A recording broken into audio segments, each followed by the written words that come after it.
He separates. He's to the 20, to the 10, to the 5. Touchdown, Florida State. Warwick got a third down. Winky looking Winky. Wants to throw the knockout punch to Warwick. Warwick open. Touchdown. He does a touchdown. He did catch it. Touchdown, Florida State.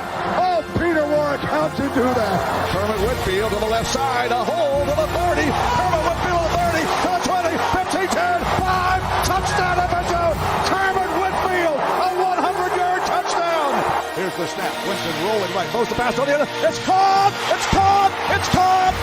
Touchdown, FSU. Kelvin Benjamin. We're doing it for everybody. We're doing it big all over the country, all over the world. And I'm proud. I'm proud to say I'm a Florida State Seminole. This is the Garnet Old podcast with your hosts, Ryan Eastman and Vince Ciccarelli. Welcome to Garnet Old. Everyone out there hunkering down. You know, Vince, we never can predict hurricanes. They rarely do what they're predicted to do. Oh, boy. Sometimes they go left, you're starting with that. Right. Sometimes they lose to Middle Tennessee State at home. So sometimes you can't really predict hurricanes. Sometimes they do, and when they do, it's a beautiful thing. Garnet and Old, no inside info, no contacts, no problem.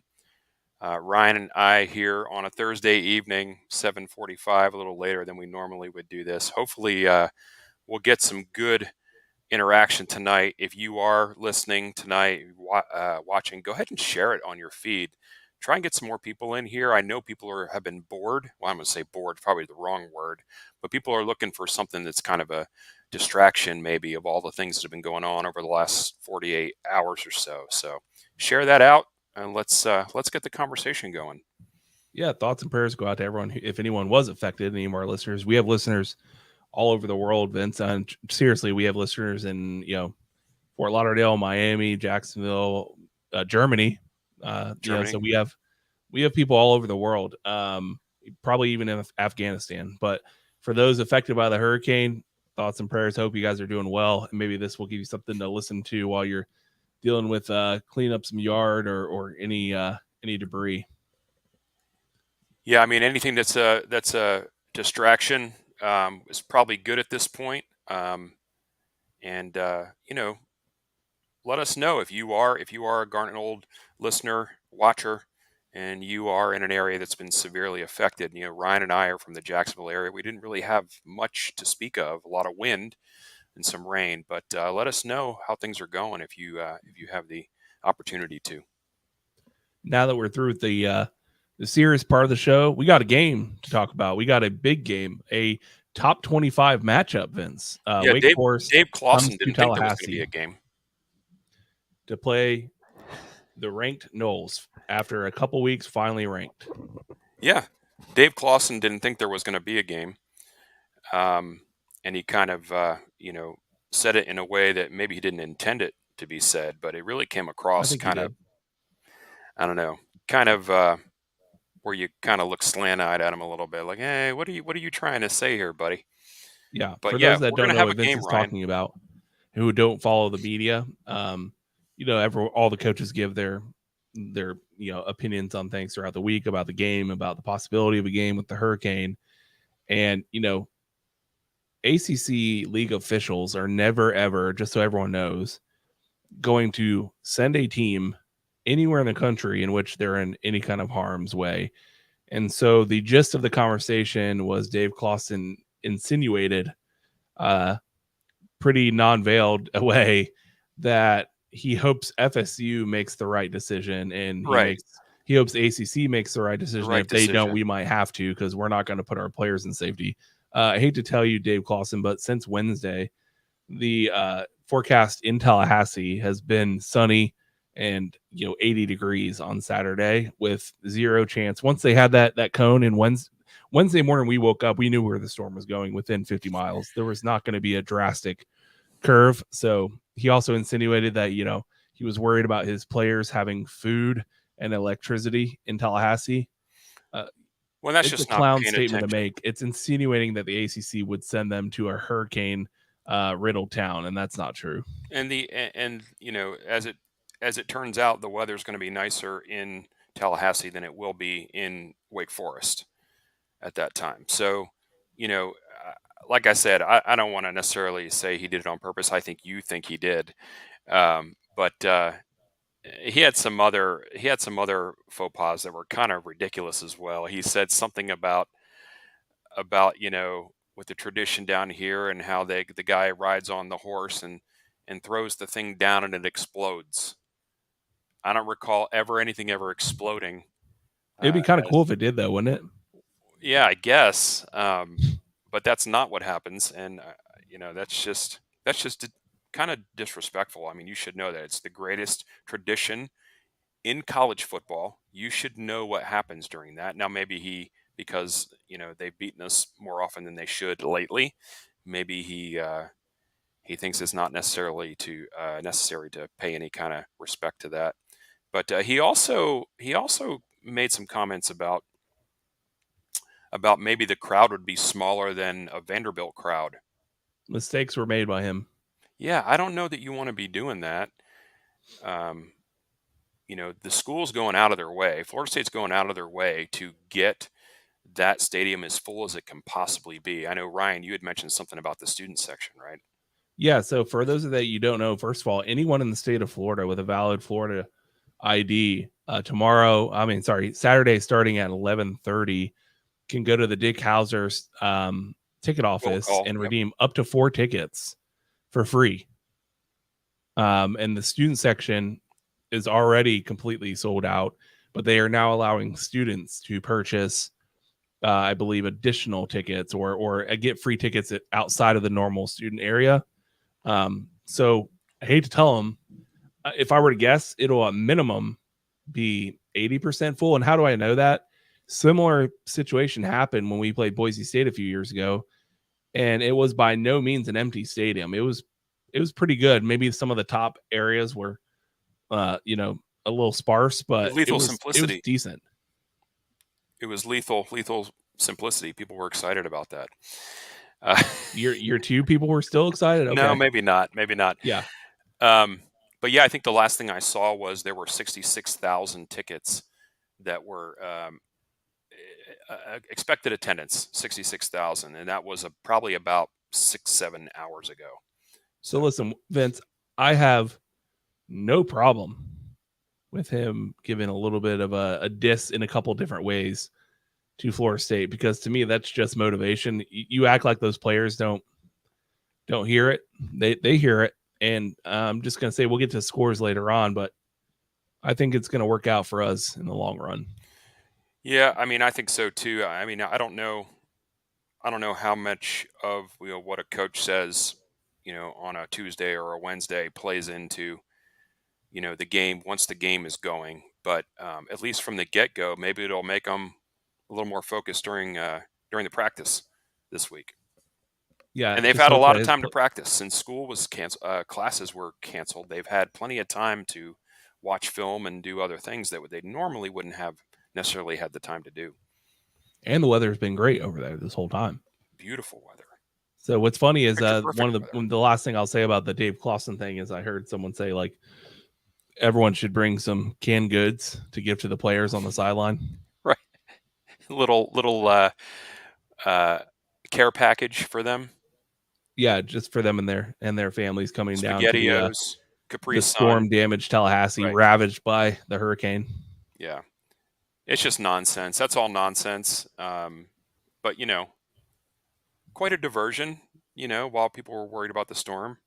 I know I don't want to throw college football in there in that vein, but it's a little bit of a diversion for sure.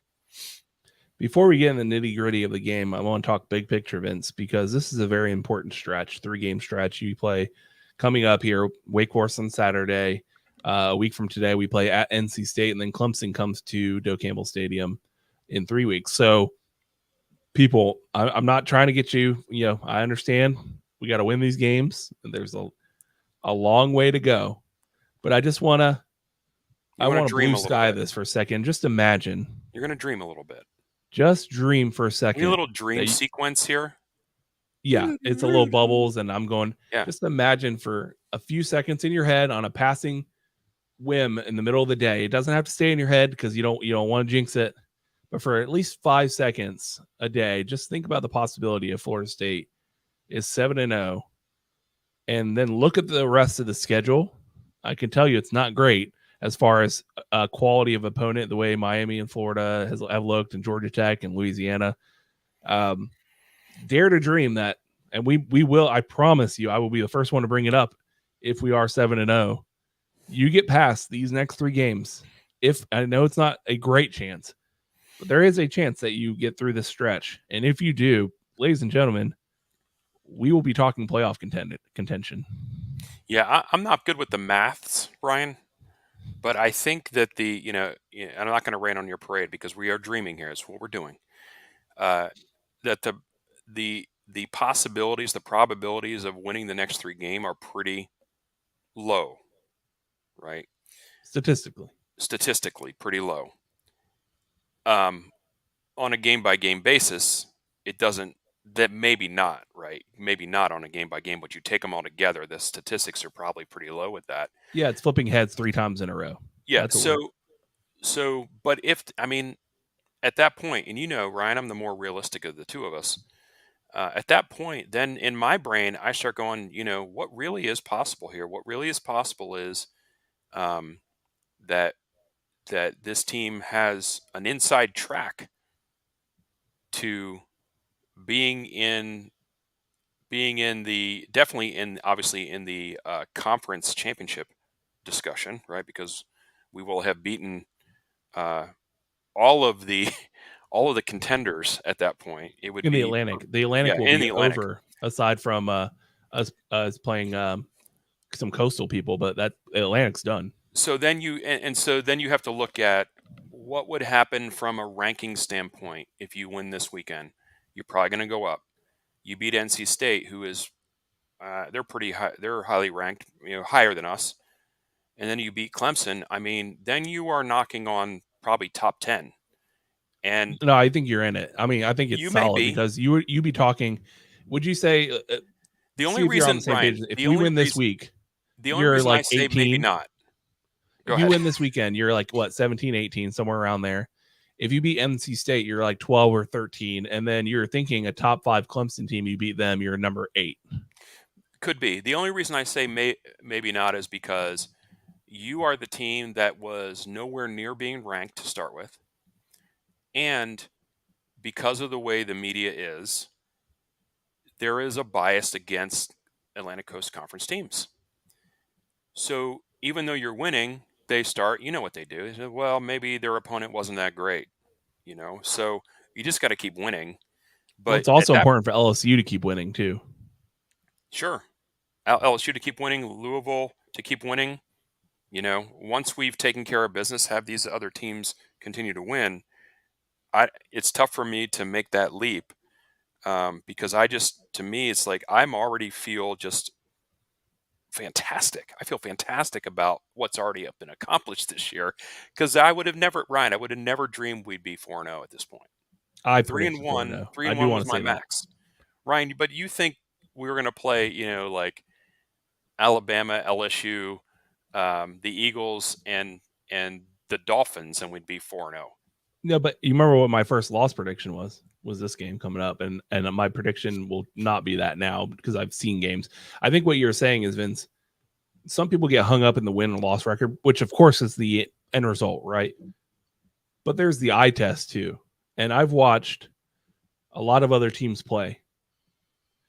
I've watched Florida play, and you're like, ugh, when they're on offense. I've watched Miami play, and I'm like, ugh. And I've even watched them traditionally, like Clemson, aside from last week where they really had to bring it. And I don't know. Let's see how good Wake Forest defense actually is. It doesn't look great, but I mean, aside from Georgia and maybe Alabama, it's a whole lot of. I could see us competing with all the other teams, like honestly, in a one-off game. Yeah, that's what I said. It's like game by game, I can see it because I've seen our team play. I see how consistent they play. I see the fact that they do not blink and they don't fold. But I do like the fact that obviously Wake Forest and Clemson are at home. I mean, that's a big deal. it's just tough to go through, what was happening even as early last season and figure that the turnaround could be that severe. It's it's tough like to UCF visualize levels that right way. now. Like it's UCF when he went. I mean, they were 0-16 or 0-12 or whatever, and then they turn around and win, their national championship the next year. I'm not saying we're doing that, but I'm saying that it's that kind of like stark difference from last year. Yeah, the team is different. The team is deeper. The team is more mature. Specific areas of the team have been addressed to a large degree, not perfect yet, but addressed to a large degree where they're not just a complete disaster that causes us games. Well, there's So one. maybe there's one, but maybe we don't have to have too many more games that come down to that. So there you go. All right, you want to talk injuries? Let's talk some possibilities on who may be playing and who we may or may not see. Obviously, we're going to see Jordan Travis this weekend. He's had a whole nother week to heal up, and so I don't think there's any question there. What else do you think? Well, it's funny that Jordan Travis, because if that was him playing hurt last week, then God help us. And that was his worst game. Yeah. Of the season. Yeah. But it was actually pretty decent. Yeah. It was good. He did what he needed to do. If you had to, tell me to put me on the line as far as who's going to play, I think Fabian will be ready because I think he was close last week and they were like, we think we can beat Boston College. I think the wide receiver, remind me of the name, the freshman. Williamson. Yeah. I think he'll be back. He didn't look super when he was walking off. It was just a little bit of a hitch in the giddy up. I do not think Jared Verse or Tatum Bethune will play in this game. And I don't think it's the right time to bring in Winston Wright. I feel like we would have heard some buzz. Winston Wright's going to be the guy that even if the traditional media doesn't flat out say it, you'll have some indications in the practice reports that like, oh, this person had a nice catch and it will be Winston Wright. You'll start to see that. But I don't think he's ready. Me personally, I don't want to bring Winston Wright back at Clemson because I feel like that's at Tallahassee when we play Clemson, that's a big game to ask a guy. So I feel like Winston Wright's first game is either going to be against NC State next week or it's going to be the game after Clemson. I probably agree with you on that. It's it's tough for people to know how severe that injury is because we're not involved with that. But from everything we've read and heard, it was significant. And so throwing him into the fire in that game I don't know if that would be the right thing to do. Even though he would probably be, chomping at the bit to do it. So I don't think we need him. Yeah. I don't think we need Winston Wright to win that game. No, I don't think we do either. But you have to find a way to ease him back, and I don't think that is the way. So this is interesting. John just joined the chat here, or joined the broadcast, so he didn't hear us discuss Verse at all. It's tough to get any solid injury news, and rightly so. I don't expect Jared Verse to play this weekend. And I know, Ryan, you don't either. I think you just said that. Yeah, Jared Verse is the guy because he has experience. I would expect to return at when we play Clemson. I think his injury is one where better safe than sorry. Like you would rather get him 95% and then bring him back in than get him 85% and then him just have a lingering problem the rest of the year. So based on everything I've read from practice reports to the other message boards, it doesn't look great for him to play. But I think watching the practice tapes and who's out there moving, that's why I say Fabian's probably a yes. I think with Verse, if he is close, I think maybe you pepper him in a little bit next week. Not a full game, not expecting a full load, but you pepper him in a little bit there because I don't know that you would want to, bring him in cold against Clemson. If you can get him 10 to 12 snaps against NC State, that might be a better way to kind of ease him back in. Let's be clear, though. Fabian is a huge, if he does play this weekend, it's huge because that Wake Forest, the way they run their offense on that long read, what you need the turtle to get mesh. That, yeah, when Clemson had success against the mesh, and by the way, Clemson's DBs looked awful. If you watch that game, Clemson's DBs were getting smoked. But if you watch what they did do well against Wake Forest, it was disrupt early on the mesh where it kind of got them out of sync. So you really need that D line to get pressure quickly where they're not able to do that long mesh and they have to make a quicker decision than they would like. Yeah, having Fabian back for this game is critical. So hopefully that's what happens. That Wake Forest offense is, what they do very well because they practice all the time. Those guys are all 9th year seniors on that team. I don't know, but it's very annoying.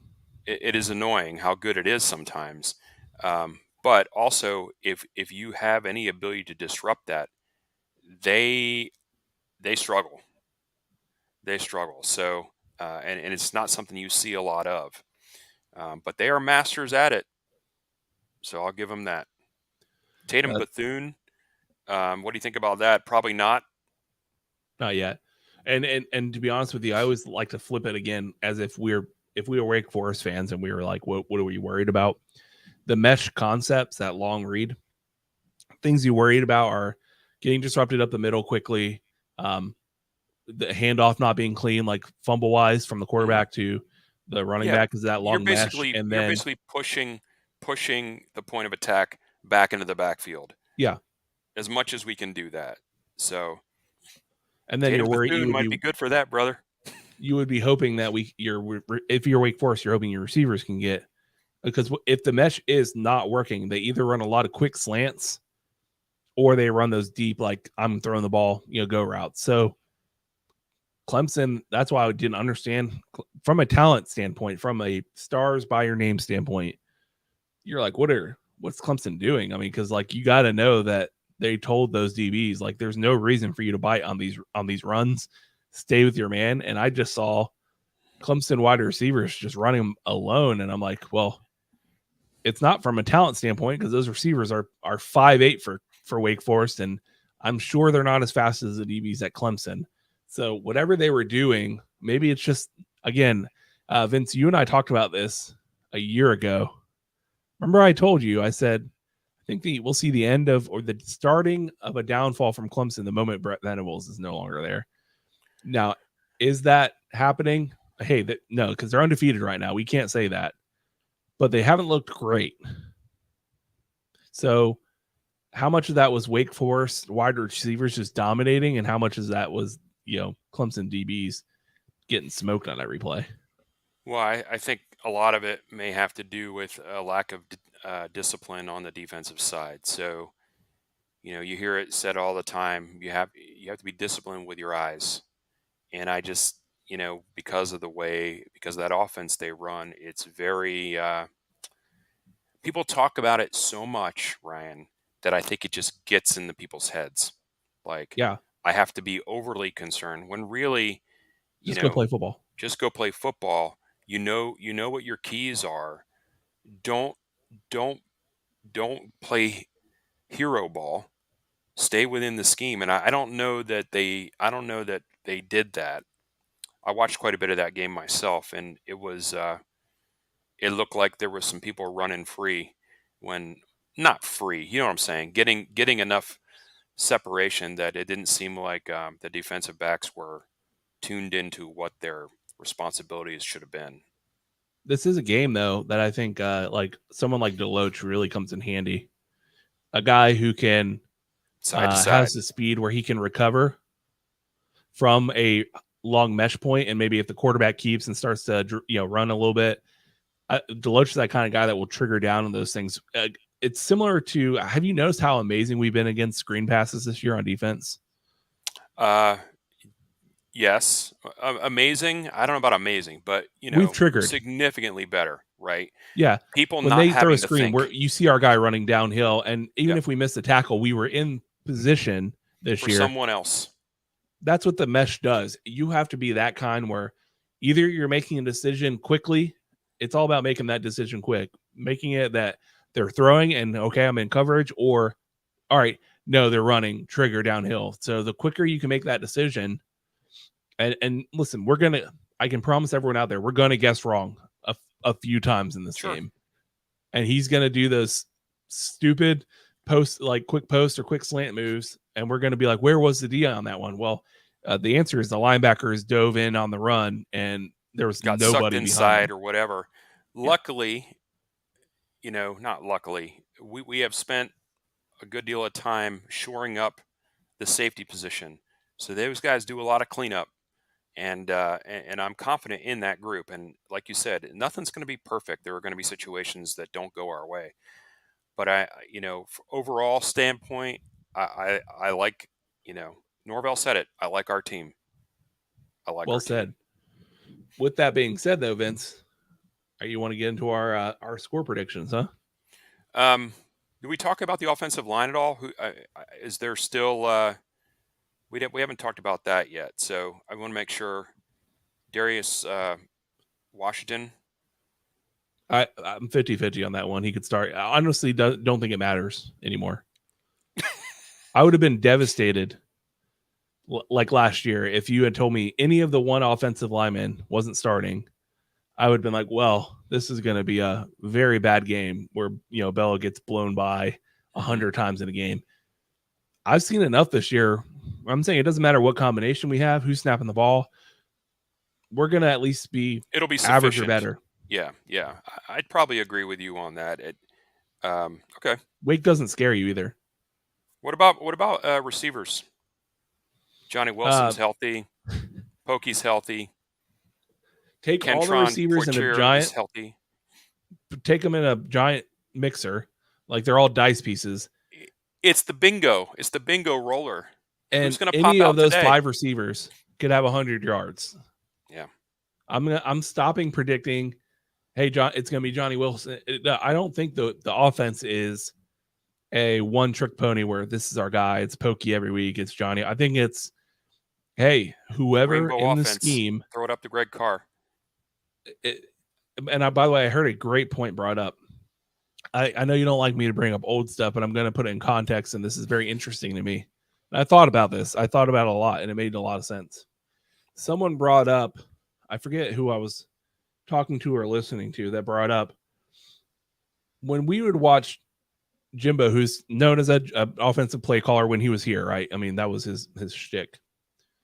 It always seemed like even when we were making explosive plays with Jameis and the whole 13 team, no one was like wide open, like by themselves, right? It was like always we were just better than them and we were coming down with the balls, right?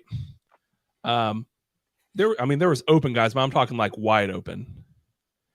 And then we would play people and you'd be like, man, how did that guy get wide open behind like nobody on him? Norvell, more than any coach I've ever seen, is really, really good at running the same play 4 times in a game or 5 times in a game and then running that same look for a different entire play. Like we go from throwing the bubble screen 4 times on the same look to we're going deep and it's a touchdown. My man, Mike Norvell, gets people like wide the hell open. Yeah. And it's incredible. I love that about this offense. Yeah. So, I mean, that's, we kind of heard that about him when he came in, right? Offense for playmakers, and the deal is scheming people open. So he had to do that, religiously for sure for the first 2 years because we're just lacking. And now because he has some pieces to play with, it's even a more stark contrast to how often it happens. So, what John's saying here, it's almost crazy good right now. Yeah. And, we played 4 games, 3 Power 5 teams. LSU's defense is pretty decent. Boston College's defense, offense is terrible. Defense is decent. right? And we're scoring a lot, and we're moving the ball. I don't want to say with ease, but oftentimes It with looks ease. easy. Yeah. Yeah, it looks. It doesn't. Effortless is the wrong word. It looks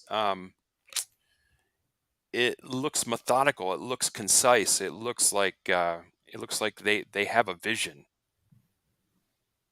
Yeah, and it comes down to patience with Mike Norvell. So what's really hard to scheme guys open is you have to run those looks over and over, even right. I mean, that's the whole thing. You run the look, and then you get the players to think, oh, I know exactly what you're doing. I'm triggering downhill, and we got you for a touchdown over the top. Yeah, But you're that setting takes people up. patience, and a lot of coaches don't have the patience for that. If it works once, they're like, okay, on to the next. Like, I'm going to run, time to keep running different things, right? Well, Mike Norvell is like, no, I'm going to run this trips look with 4 different plays on it. Are we given too much credit though? Because in my mind, the way I think it happens, and I may be wrong about this. I never played football past a certain age, and but is he that good that literally the whole play calling is there's a holistic vision, right? Where you get some coaches, some coordinators that are one play to the next, there's no connection, right? It's just a play. Each play is its own play, but there's nothing You mean like holistically Gus as a Malzahn vision. offense? Yeah. So I mean, that in my mind, that's the way it is, and whether it is or not, I don't know. But in my mind, that's the way it is. Like he has a vision that we're going to run this, and then off of that, we're going to run this, and then by the time we get to this point in the game, if things are going according to plan, we're going to run this because we know we're going to catch people with eyes in the wrong place. Yeah, it's all about getting people so frustrated where they overreact to the play look and then kill them over the top. I mean, how many it's per game, like 2 plays a game for touchdowns, that it's a go route, like over the top or corner end zone. Every game now, every single game. Yeah, and I don't want to necessarily just say over the top the whole time, because sometimes it's like a wheel route, and there's no one within 20 yards of the guy, right? So it's not Last week necessarily. I out of mean, the end it's zone. just Yeah. it's just craziness. So hopefully that continues, right? Hopefully that continues, and staying on schedule, staying ahead of the chains, or at the very least staying on schedule, where he doesn't feel handcuffed in the things that he can call. And actually, even though sometimes he maybe should be handcuffed, Jordan can bail him out of a lot of things. Yeah, he does. So, and he does. So let's get to the nitty-gritty events. I want to hear your score prediction first. I'm interested. Weather's going to be beautiful, Ryan. It's 85 degrees. Sunny. Plenty of SpaghettiOs in a can for anybody that comes down from North Carolina that wants to, escape the storm that's pouring rain on them. I'm thinking, 40, 42, 42, 30, 42, 28. So we're right next to each other then. Because I went 45, 31. Okay. So we both have the same deal. I think it'll be, I wouldn't be surprised if we're tied at halftime.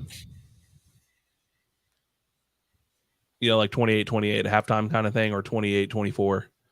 But then I think our defense comes out and makes enough plays. We tend to really, our defense comes to play in the later parts of the games when the game needs to be put away and it's time to end it, right? Our defense tends to turn it up, and I think that's what happened in this game. And I think, whether it be we get the ball back after halftime and we score to go up 10, and then we get a stop and then get one more score, and then we just kind of hold on from there and stay pat while we hold them back. I think that's kind of how we go. Yeah, that sounds about right. John, if you're still listening, why don't you throw your score prediction up there as well, and we'll put that on the screen. The crowd's going to be good. There's going to be energy about the crowd.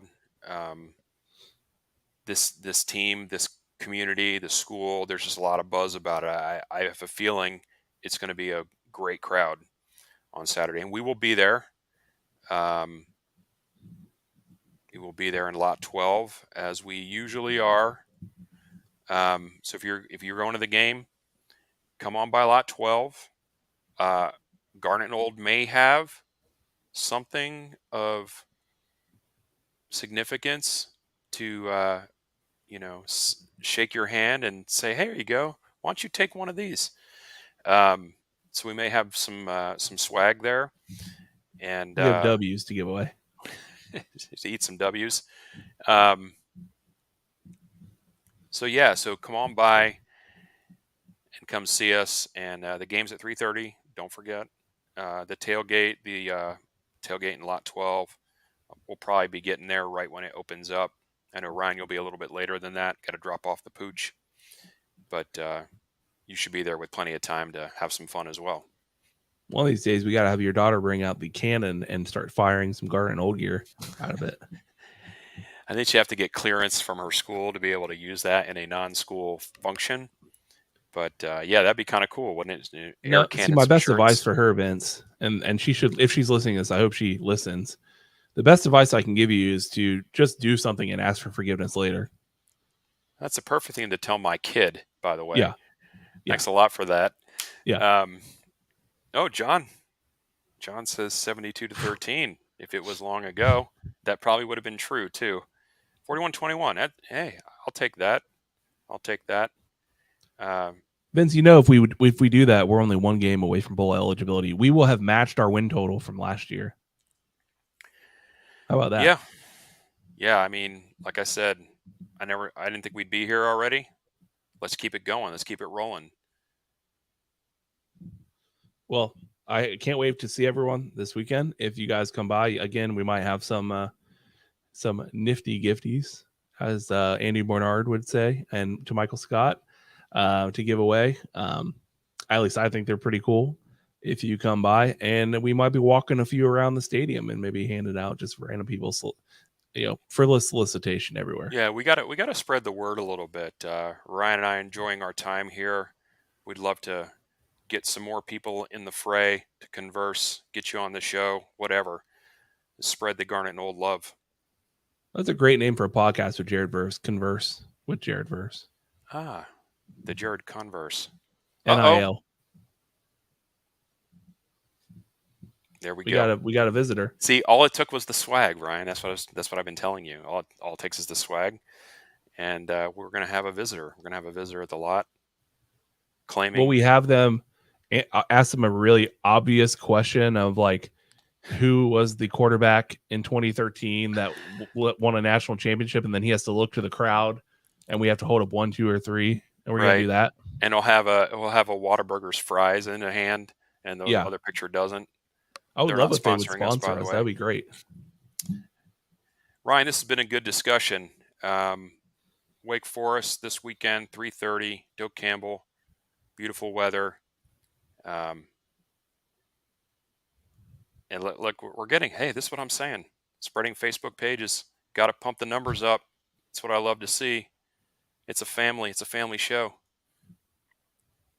Philip says he'll eat some W's. We'll have some W's there for you. Garnet Old. No inside info, no contacts, no problem. I appreciate everybody joining in today. Go Noles. Go Noles.